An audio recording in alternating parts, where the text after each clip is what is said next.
Hello and welcome to the Fighting Spirit Podcast. As always, I'm Jason and we're back. Oh yes, we're back. We have fights on May 9th. Alright, I'm just kind of happy because we have a show. We have a real freaking show that's coming out here with fight picks. No gambling on my behalf because my casino or sportsbook's still closed, but you can if you're online, if you live in an area where has legal sports gambling or betting and you want to get out there and you want to put some money on these fights, I have the best picks in the biz. Let's get into it. UFC 249, Tony Ferguson, Justin Gaethje, Henry Cejudo, Dominic Cruz, fights for the ages, stacked as hell card. Let's get into it. Here's the show. Oh, actually, one more thing before we get started. I did do somebody else's podcast most recently, yesterday actually. Brett Juarez, I believe that's how you pronounce your name. I was on his podcast, and we discussed the UFC 249. We discussed things surrounding my podcast. He was a great interviewer. It was a really fun show. I really enjoyed it. I think we'll probably do something again in the future, but I couldn't not give him a shout out here and tell you guys to go out and check out the episode. So I'll put a link down below, assuming it comes out before I post this, which I think it will. He's talking about posting it later on today. So Brett, thank you very much. I really enjoyed doing your show, and I look forward to doing it again. Thank you very much. All right, now here's actually the show.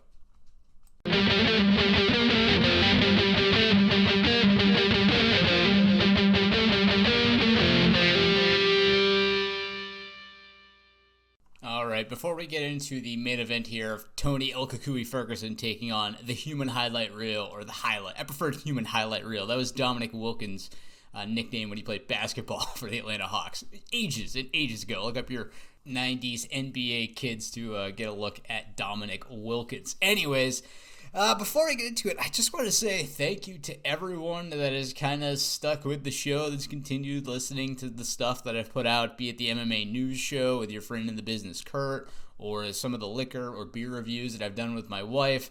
But trying to get content out there for you guys, for any of you that, want to listen to the show, that have really had, nothing to really listen to or do in the time that this virus has taken over our world and kind of put everything on hiatus. But the UFC is back.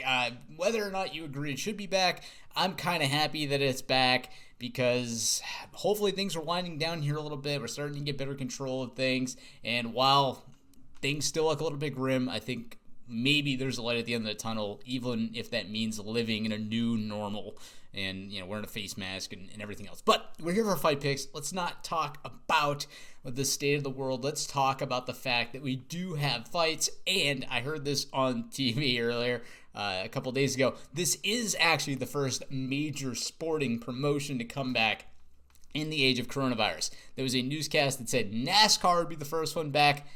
BS. They don't come back until, I believe, the 16th or the 17th. The UFC is the first. Dana White's putting on the first major sporting event in the time of the coronavirus. So hats off to Dana White on that one. Again, whether you agree with it or don't agree with it, I'm going to applaud his actions right here.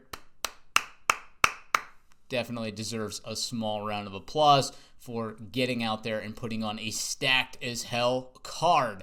And that card is going to start with maybe not the fight fit for the apocalypse that I was talking about, Tony versus Khabib, but a damn near excellent bout that hopefully will set up the challenger for Khabib, because this is an interim title fight. Tony Ferguson could be a two-time interim champion, which is a really weird concept to think about, that you could do this twice, but Tony could get it done, and let's just go ahead and pull the cover off of this one. He will get it done.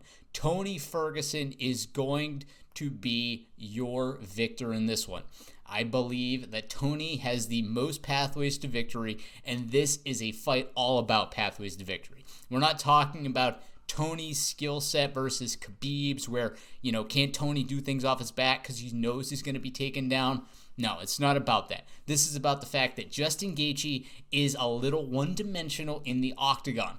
Does he have wrestling to fall back on that's been talked about so much?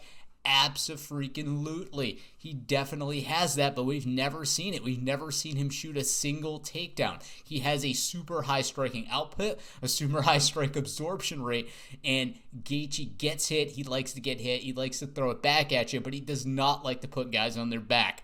And Tony isn't a big takedown, expert either. Well, he is a takedown expert, but he doesn't go for it much either.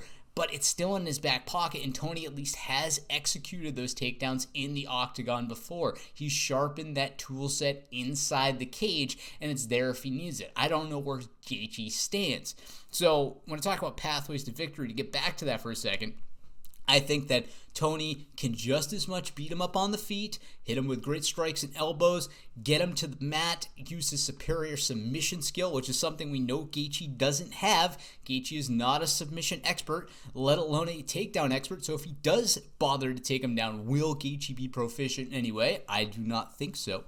And his only chance would be to drop ground and pound, which we know Ferguson is very slippery. Guys like Kevin Lee have mounted him, but bear in mind there have been very few times this has happened, and I cannot see a Ferguson preparing for Khabib to get caught in such a way. He's been training for that exact game plan recently, most recently, up until a few weeks ago, and Tony is going to be as prepared as El Cucuy can be to go out and prevent that kind of onslaught.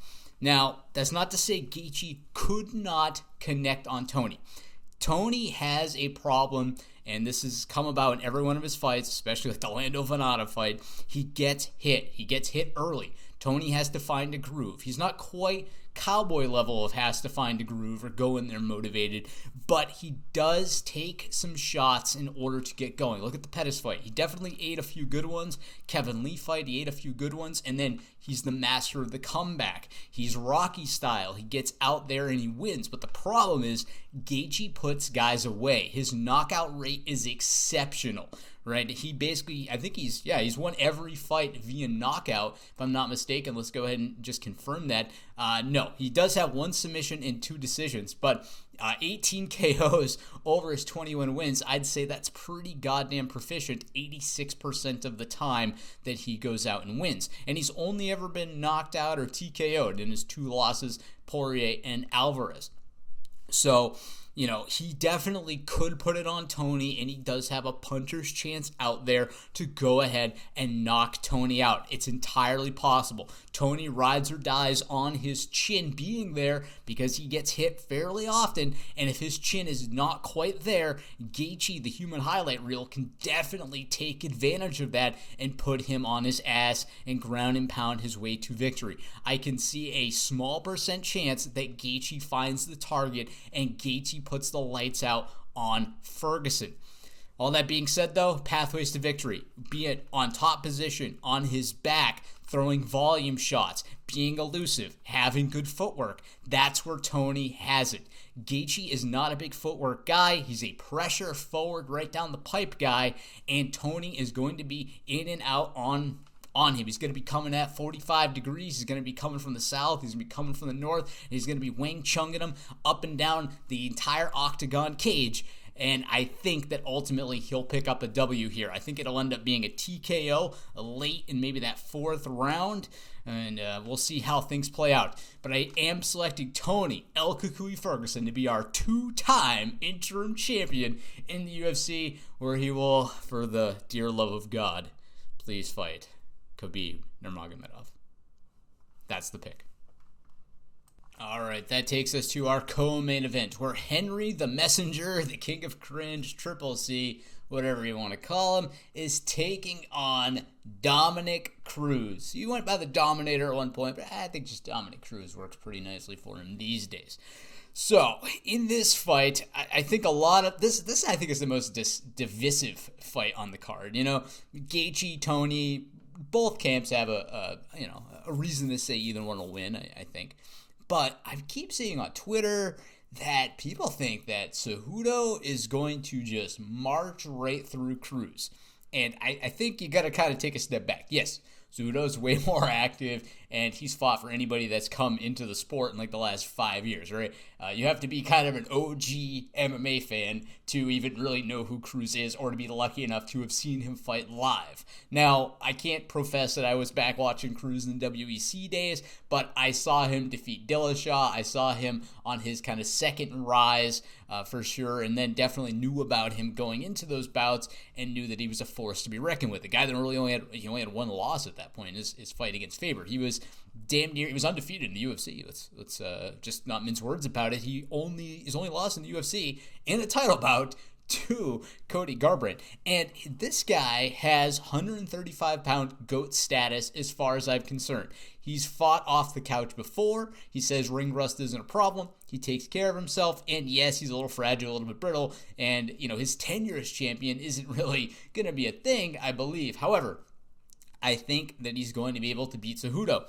And the reason that I think he's going to be able to do this is because, A, his body of work says that he beats a guy like Cejudo in the past. Look what he did to Demetrius Mighty Mouse Johnson. Granted, it was a long time ago, but look what he did to him. He ragdolled him around because he has a good size advantage against a guy that really should be at 125. And we saw that with Mighty Mouse. With Cejudo, I don't think he's going to be able to deal with the dynamic footwork and movement of Cruz.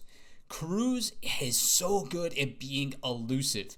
He's fast. Now, if he's, if he's a little hindered by his feet, some kind of nagging injury, maybe Father Time has caught up with him where he's not going to be able to use his footwork, speed, and movement effectively, it'll go down like the Garbrandt fight. But I'm not willing to say that Cruz can't do it. Look at Cruz in the 5th round against Garbrandt. He made adjustments. He got his ass kicked for 4 rounds, made adjustments, and won round 5 in my eyes and the judges. He's a guy that can make adjustments on the fly, and even if they come a little too late, he's still going to be competitive. Cejudo, this is the way I see it playing out. He's going to get frustrated, okay? I think Cejudo is going to realize that he can't hit him, and he's going to keep catching winging shots that crack him in the dome, and he's going to keep reaching and overextending, and Dom is going to be there again and again to hit him at a 45-degree angle and then readjust and find the center. Cejudo, I see coming down the pipe and trying to either A, overpower him, walk him down. Cruz isn't going to be there. Good luck walking into the cage. And the second thing is he may try to shoot on Cruz, but good luck with that. Cruz has a nice solid 4-inch reach advantage, and he's going to have to shoot way too far out of distance, and Cruz is going to be already out of there before he has a chance. He's going to have to take long shots where he's going to get countered, or the takedown is going to be stuffed because Cruz is going to see it coming. Now, let's talk a little bit more about takedowns. If Cejudo is making these overextensions, if he is off balance, Cejudo is going to be taken down by Cruz. Cruz's bread and butter is to get a guy off balance, shoot on their wide open body after they overextend like he did against Dillashaw, and he's going to put him down even if it's just for points. You don't have to hold Cejudo down. You don't have to beat him up. Also, Cejudo is not a threat on the ground from a submission standpoint as far as I'm concerned. He's a great wrestler with good striking. He's not a submission expert. Cruz, I don't think, is going to even try for that. He's going to be looking to point his way to victory, and I think that's totally fine. That has been Cruz's kind of MO in his career. He only has 7 KOs over his 22 victories, and I think that it's going to be a showcase for Cruz to show that he can still do it, and he can do it at the highest level. The problem, though, for Cruz, and this has really nothing to do with the fight itself, but there's so many hungry fighters at 135 pounds that I think if Cruz does win, money aside, if he comes back, defends the title, and there's a good payday in for it. So I can see him doing it. But to fight Aljamain Sterling, Cody Sandhagen, Peter Yan, that wouldn't be scary. To fight those guys, I don't know if Cruz has it for them. And I don't think Cejudo has it for most of those guys either, to be perfectly honest, especially not Peter Yan. I think that guy is probably only going to be matched by Sandhagen. But hey, that's a whole different show, right? Cruz, I think, gets the belt, and the right move for him at that point is honestly to retire champion in my heart of hearts, and vacate the belt, and then let the guys that are most deserving of those title shots take over. But we'll see how things play out. And as I said earlier, Cruz, assuming he's healthy, I think everything I just said is exactly how it plays out. The problem is, though, Cruz is a brittle guy. We don't really know how he's going to come back. I don't believe ring rust is the thing for him. We saw him come back from adversity in Dillashaw. So that's not going to be a factor here. But what's his level of health? That we don't really know. He had that massive shoulder tear. His knees are still, I think questionable, although he's doing well at this point. He's had plantar fasciitis, popped tendons in his foot. I don't know where or how well Dominick Cruz is doing right now.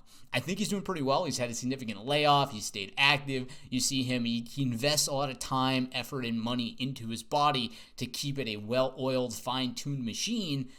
However, the body is a funny beast sometimes, and it doesn't always cooperate. So that is the one small ace in the hole that I think could play to Cejudo's advantage. Which Cruz are we getting? Are we getting the guy that went out and beat TJ Dillashaw? Are we getting the guy that was so dominant in WEC? I don't know. I don't know. Cruz is a little bit older at this point, too. I believe he's 34 years old.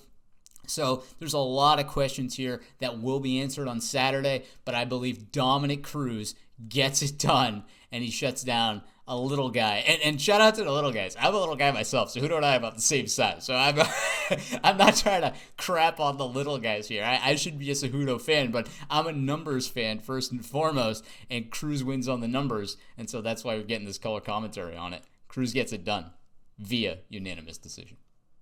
All right, moving on to our next matchup here at heavyweight. This is probably a number one contender style eliminator where Jairzo Biggie Boy Rozenstruik is going to be taking on Francis the Predator Ngannou in what should be a pretty interesting fight. But much like I talked about in the Dominick Cruz fight, Francis Ngannou has kind of this same question mark over his name, and that's what kind of Francis Ngannou are we getting? I actually read recently, as I was basically recording this, going through Twitter, that Ngannou himself has said that he's a little unsure of himself with all the COVID-19 and everything else, and so maybe there's something floating around the back of his head. And when Francis's head is not in the game, we end up with the Derek Lewis fight. A lack of engagement, a lack of desire to be there, a timidness, if you will, from a guy who's a destroyer of worlds.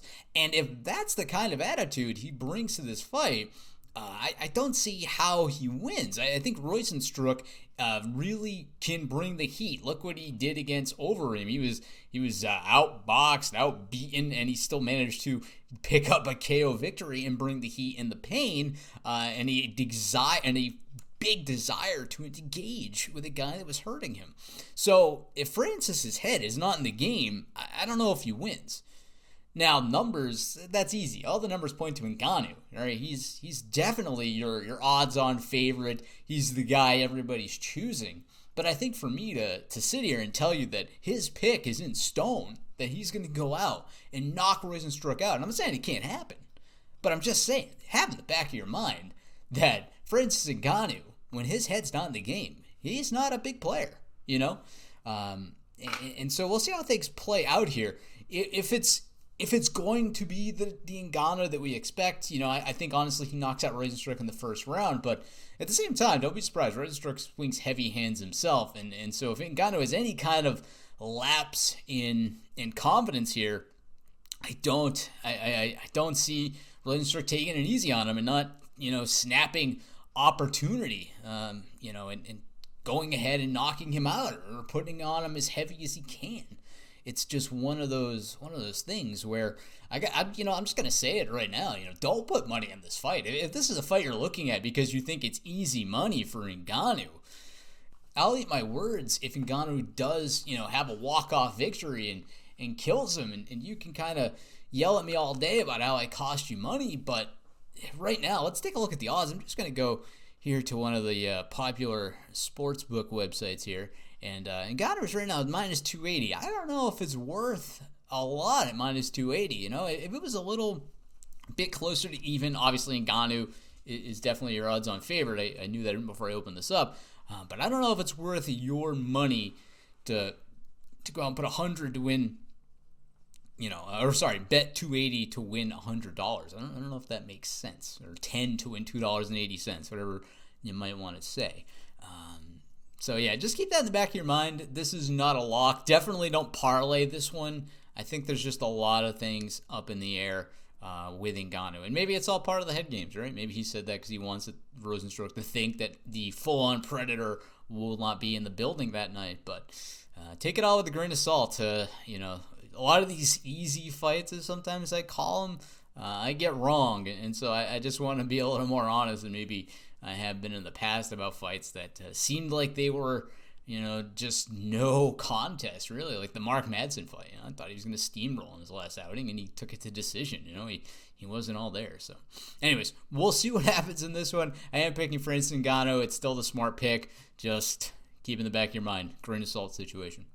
All right, in our next contest here, we have Jeremy Stephens, the Little Heathen, taking on Calvin Kattar. And before we get into them in this great featherweight bout, a bout that really could be like a fight night main event, in my opinion, I just wanted to throw it back that Stephens preparing for this fight, Cruz is preparing for this fight. These guys are working together, guaranteed. And so, again, I think Cruz comes out a little bit more on top there because of that combination. Just throwing it out there. Anyways, Calvin Kattar, Jeremy Stephens. The way I do not see it copying Cruz is that I think Kattar gets it done here instead of Stephens. Stephens, I love him. He's a hard-hitting guy, but the problem with him is that he needs to stand in the pocket and throw.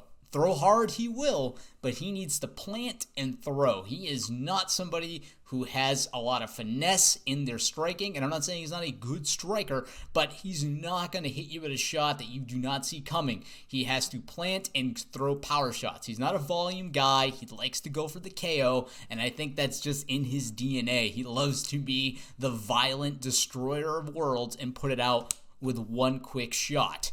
And I think the problem is, we know Kattar can deal with guys like that. He's a much more dynamic volume striker. His striking is near 2-1 over Stephens. His defense is good. The only problem is this: he does get hit. Now, he gets hit a lot because he's fought a lot of volume strikers in the past. Your Magomed Sharapov, for instance, your Ricardo Lamas. He's fought guys that do throw a lot of shots, and I think that, he could eat a few, but as long as his chin's there and he's a little bit elusive, kind of the way that Zabit himself fought Jeremy, I think that Kattar gets it done here. Also, I believe that Kattar has pretty good takedown defense, so if Stephens does try to get this to the mat, I think Kattar will be able to keep him away, and, the submission game, any of that ground game will not be a factor. I see this thing mostly staying on the feet, and I see Kattar coming away with a good victory here. I don't know if he's going to get a knockout or anything, but I think as long as he stays elusive, stays away from the big telegraphed power shots of Stephens, he gets it done in this one, and Calvin Kattar picks up a solid W. Kattar's the pick in this UFC 249 featherweight matchup.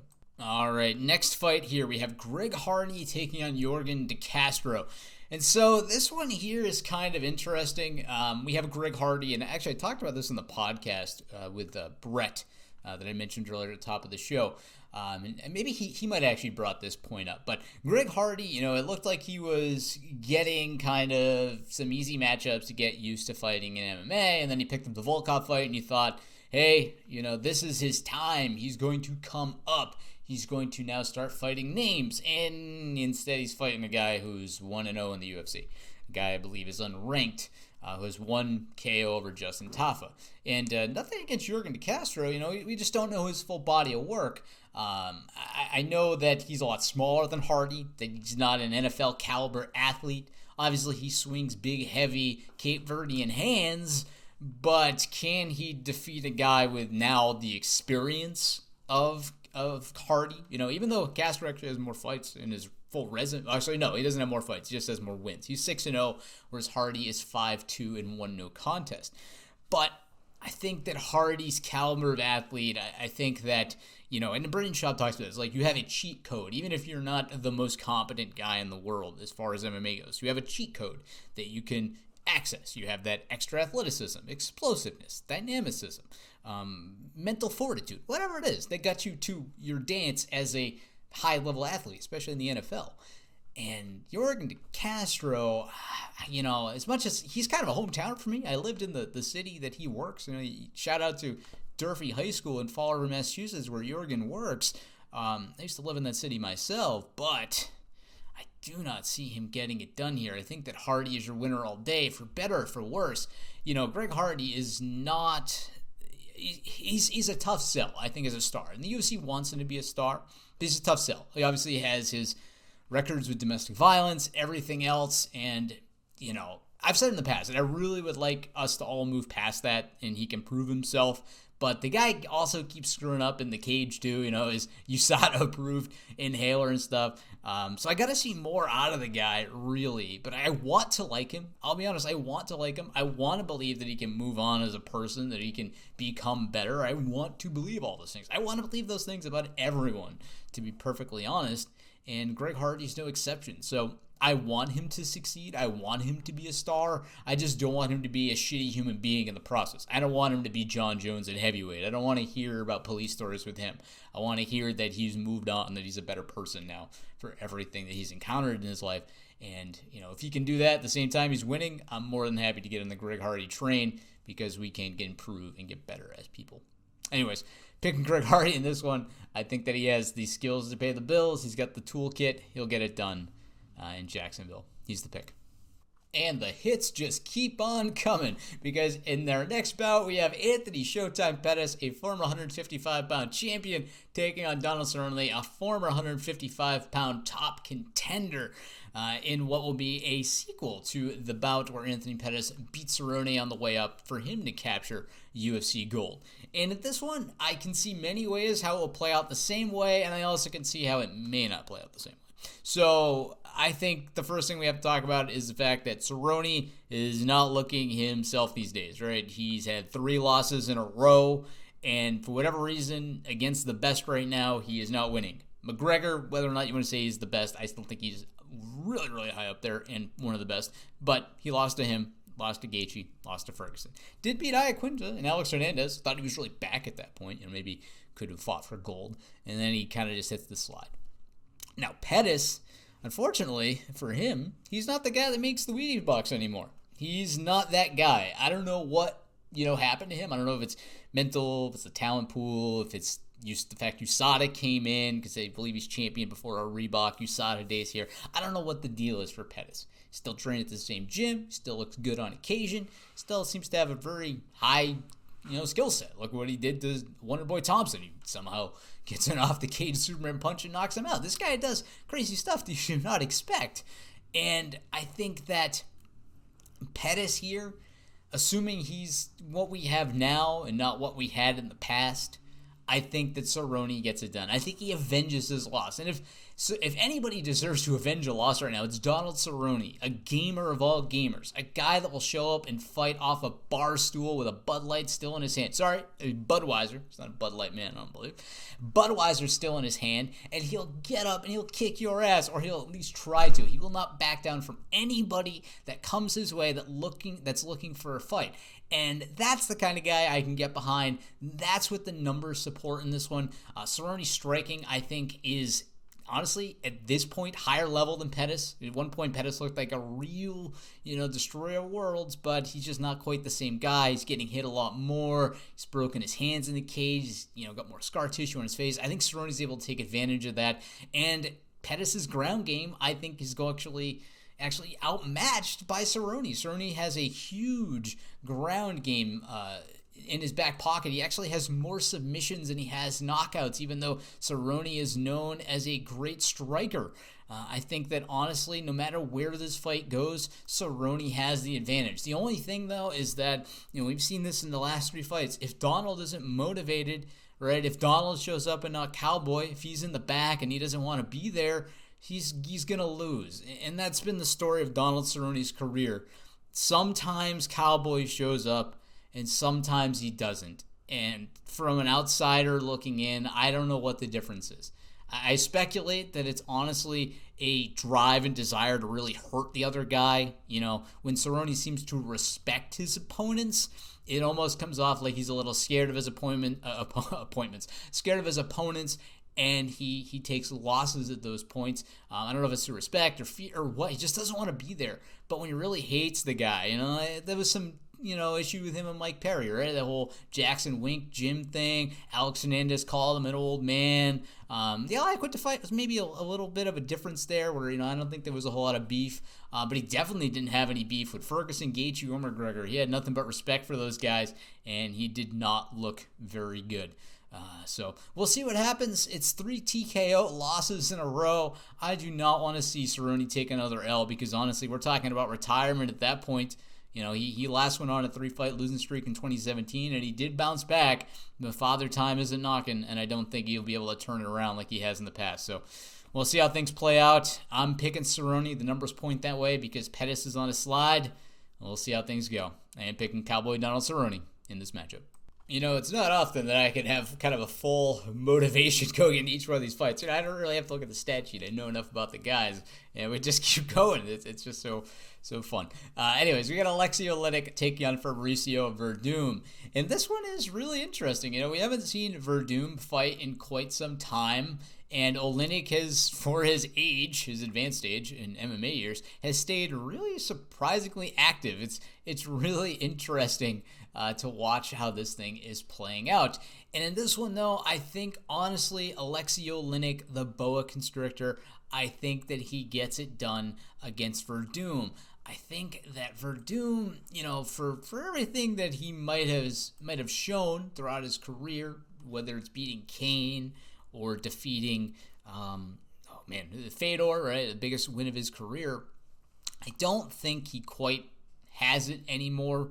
We haven't seen him since 2018, and it's really unclear which Werdum we're going to get. Whereas Alexei Oleinik, for all the pluses and minuses, going out, losing Alistair Overeem, Walt Harris, coming back and meeting Morris Green, he stayed active. There's no ring rust, right? Alexei Oleinik, even though he's 42 years old, has almost 3 times the number of fights as Fabricio, and I think that his activity, that his skill set, I think it's going to be there, and I think he'll be able to defeat Werdum. Now, Werdum is still a threat, though, and he's kind of an unknown quantity, former champion, destroyer of goats. He's definitely beaten some of the best there has ever been, but I think Oleinik gets it done. I like Oleinik. He's a guy that definitely shows well on the numbers every time I punch him in, and I like watching him fight. Not always the prettiest thing, but he knows how to shut the door. He's 58-13 for a reason, and I think he'll actually pick up a win over Werdum. We'll see how it plays out. Alexei Oleinik, the boa constrictor, is the pick. And another one that could definitely be I don't want to call it main event, but it could be a co-main for sure. Carla Esparza taking on Michelle Waterson. If not just for the star power of Michelle Waterson, she's definitely the biggest star at 115 pounds for sure.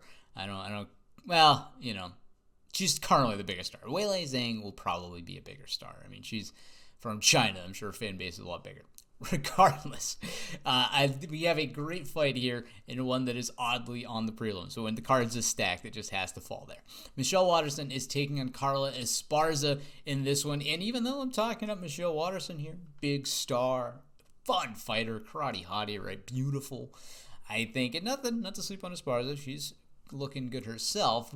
But I think Esparza gets it done here. She has the tool set, I think, to defeat Waterson. Waterson, while, she is a dynamic striker, definitely has some submission game of her own. Esparza is like a little tank at 115 pounds, and I think she's going to pile drive Waterson into the mat, and she's going to hold her down. Look what she did, striking and everything else with her last 2 wins over Alexa Grasso and Virna Jandiroba. I think we all but kind of sold her up the river that she was kind of done. She was a little too old. She was never going to be champion again. She may never be champion again, but she, was just kind of a gatekeeper hanging down. And look, now she's fighting Waterson. She's fighting somebody that maybe doesn't have the ranking or the, claim to be a high-ranking fighter. That's a lie, because up until her loss to June Jacek, she did have 3 straight wins. Kobelkiewicz Felice Herring and Courtney Casey. So I'm being too hard on Waterson. But I think, honestly, Waterson is going to struggle with the takedown ability of Esparza. The takedown defense is not that great out of Waterson. It is a little higher than Esparza, but Esparza is going in here as the wrestler, and I think she's going to be able to maintain top position. Guaranteed she's training to defend the submission game of Waterson, which is very high, but I think she's going to be able to get inside, and she even has a reach advantage here. Waterson, even though you might think she's the slimmer, lankier fighter, she does not have the reach advantage here. And so I see Esparza just getting inside under equal terms and hitting Waterson, getting those shots, putting her down, and beating her up in full mount, to be perfectly honest. I see Esparza picking up a solid win here, which is kind of a shame because I love the karate hottie. I think she's definitely the more marketable fighter for whatever reason. But Carla Esparza, the Cookie Monster, gets it done here. She's the pick in Jacksonville.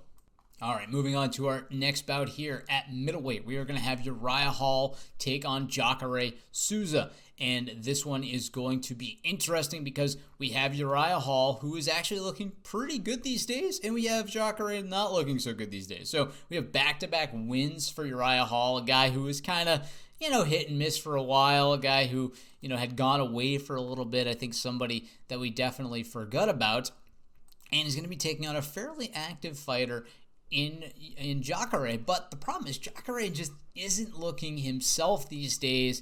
He's not looking like the top end competitor that he once looked like, and I don't think he's going to be able to get a win here. I think that Jacare's age is now just a little too advanced at 40 years old, and I think he's going to struggle against the really powerful striker in Uriah Hall. We know that Kobelkiewicz was able to defeat Jacare. Jacare was not able to get it down to the mat and use any of his jiu-jitsu skills, and if he's able to get Hall down, great, that'd be awesome. But we know the Brazilian Jiu-Jitsu guys, they're just not the best at takedowns. Jacare's takedown rate, well, it is pretty high, but his accuracy is pretty low at 38%, and Hall has a near 70% takedown defense rate, where I think he's going to be able to stop some of these less skilled, non-wrestling takedowns from Jacare. It could land there, though, but Hall, with a solid 7-inch reach advantage, is going to be able to keep him away, throw great power shots, and really show off that great power striking and technical ability to take away the toolkit from Souza. And I think Uriah Hall gets a really, really solid win here and makes a claim to fight bigger and better names at 185 pounds.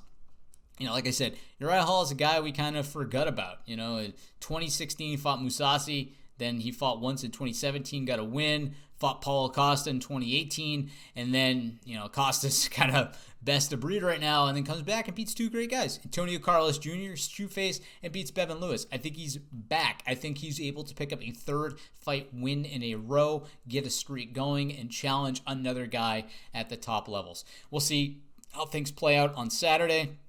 Uriah Hall, though, is the pick.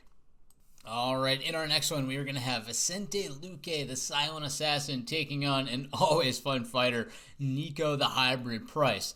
And in this one, I do not believe that history is going to repeat itself. I think that Nico Price is that much better than when he first fought Vicente Luque, and he's going to be able to pick up the win here. I really like Nico Price. He's a very, very fun fighter.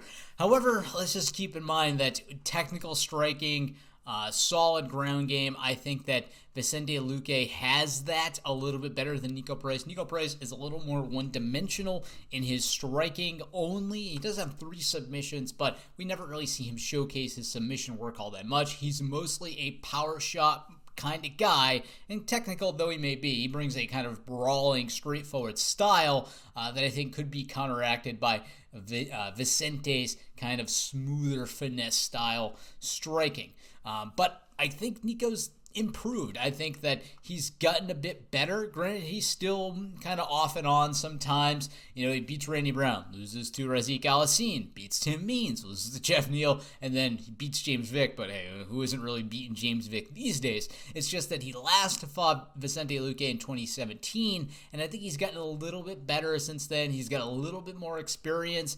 And I think that he wants to avenge his first ever loss. So that's one thing to keep in mind. Vicente Luque dealt Niko Price his first ever loss, and it was in the UFC. So I definitely think he has a little bit of a bone to pick with Luque, and he wants to avenge that and make a rock-solid comeback here. Also, we know that Luque is coming off of a loss himself. I'm sure he's looking to avenge a loss that he took against Stephen Thompson back in 2019. 2019, different year. But we'll see how things play out. I am picking Niko the hybrid Price, though, in this one.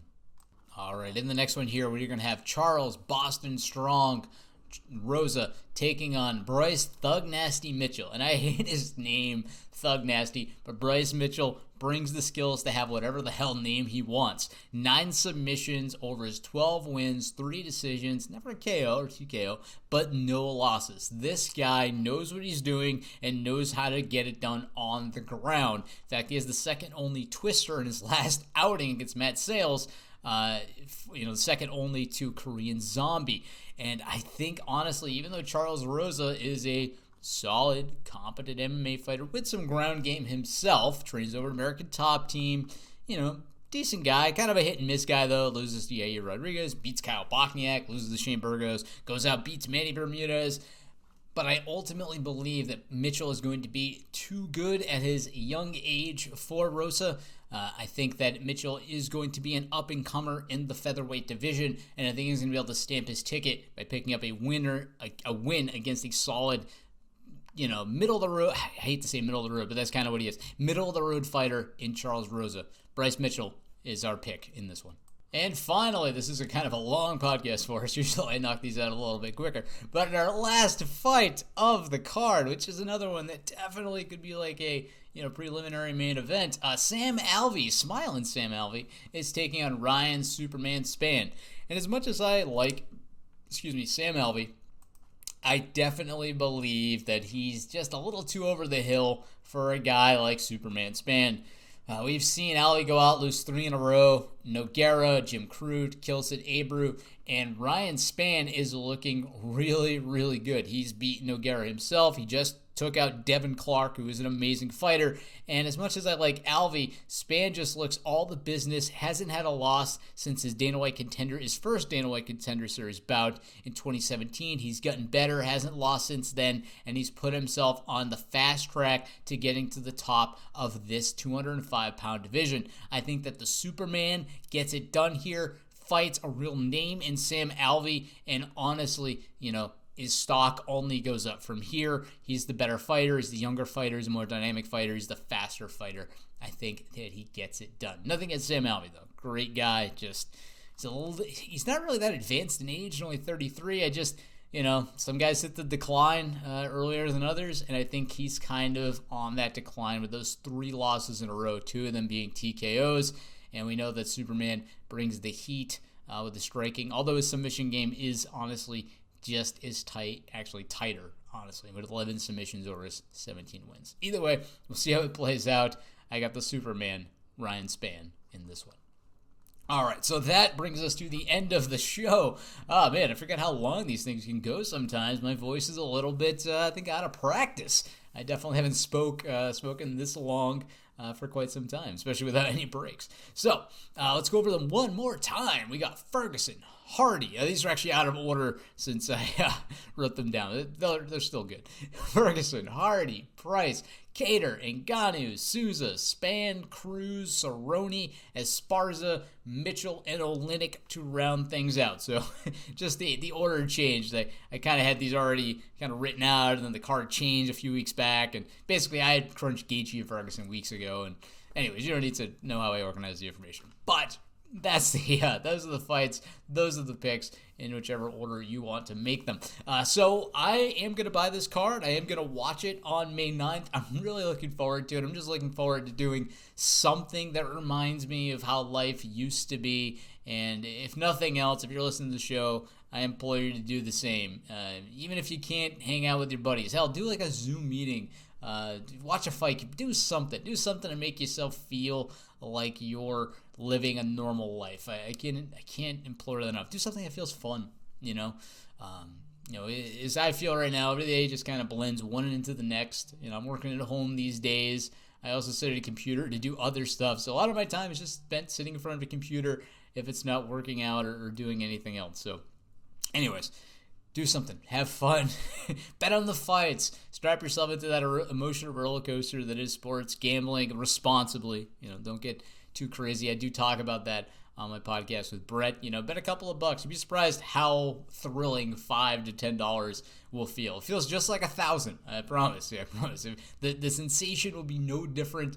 And even if you're bummed out about it, remember that it only costs you $5 to $10 if you do lose. So just keep that in mind. All right, so that's our show.